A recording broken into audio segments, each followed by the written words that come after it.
Let me focus on three important developments over the past years.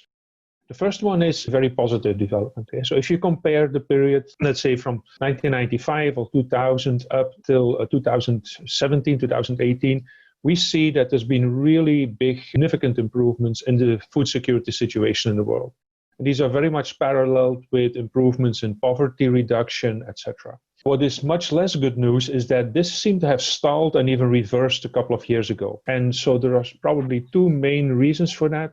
One is that climate change has really started to have real impacts on poverty and also on food security. The other one is that, and these are to some extent unrelated and to some extent related, is that we see a number of political conflicts which have emerged. And these political conflicts obviously always lead to people being displaced, people don't have access to proper food, etc. And so, of course, people have argued that these are not independent of climate change, but that climate change has been reinforcing the likelihood of having conflicts. And so people are now saying the combination of COVID with more conflicts and climate change effect is really setting us back and really reversing this trend of major progress in food and nutrition improvements and in poverty reductions of the last 20, 25 years.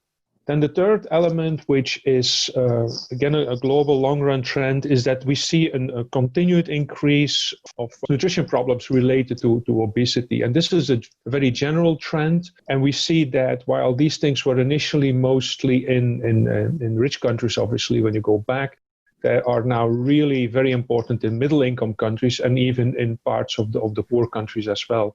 And you see changes over there that in poorer countries is typically the social group which are a bit more well off in terms of incomes, where basically obesity is on the rise, and particularly in the middle income countries. I mean, there you have what they call the double or the triple burden of malnutrition, which is taking place now. And this was all before COVID.